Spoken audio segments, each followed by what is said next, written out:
Darling, darling, I'll turn the lights back on now. Watching.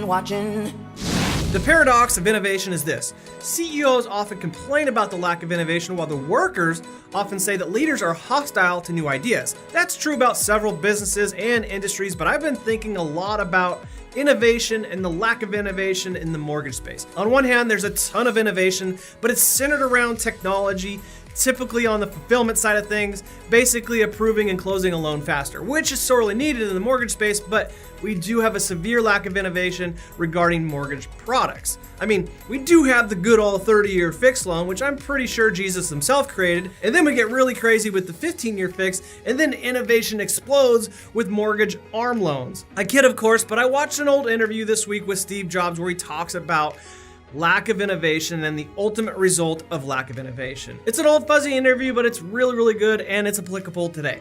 And it's good that they showed us because the technology crashed and burned at Xerox.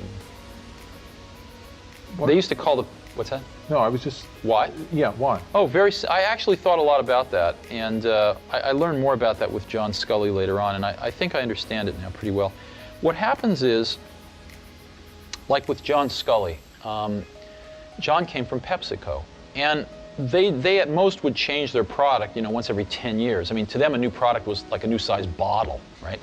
So if you were a product person, you couldn't change the course of that company very much.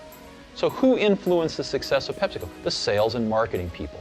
Therefore, they were the ones that got promoted, and therefore they were the ones that ran the company. Well, for PepsiCo, that might have been okay, but it turns out the same thing can happen in technology companies that get monopolies, like, IBM and Xerox. If you were a product person at IBM or Xerox, so you make a better copy or a better computer. So what? When you have a monopoly market share, the company's not any more successful. So the people that can make the company more successful are sales and marketing people, and they end up running the companies. And the product people get driven out of the decision-making forums. And the companies forget what it means to make great products. Sort of the product sensibility and the product genius that brought them to that monopolistic position gets rotted out by people running these companies who have no conception of a good product versus a bad product. They have no conception of the craftsmanship that's required to take a good idea and turn it into a good product. And they really have no feeling in their hearts, usually, about wanting to really help the customers. And the companies forget what it means to make great product. And I think we are a little early on this, but I believe that we will see new innovative mortgage products in the coming months and years. Lennar is a great example of this. Several media outlets last week picked up on their new innovative product targeted at millennials. I love the creativity here, and I love that their innovation solves two huge challenges in America: homeownership and student debt. Now, their new innovative product is basically this. When you purchase a Lennar home and have student debt, Lennar will contribute 3% up to $13,000 to help pay off student loans. That's pretty cool, and Lennar's John Jaffe said it best. Education is an investment in yourself and your community, and Lennar wants to help ensure that college loans don't unnecessarily stand in the way of home ownership. That's awesome, and Jimmy Timmons also made a great point, stating Americans are more burdened than ever by student loans, with $1.3 trillion in outstanding student loan debt spreading out amongst 42 million borrowers.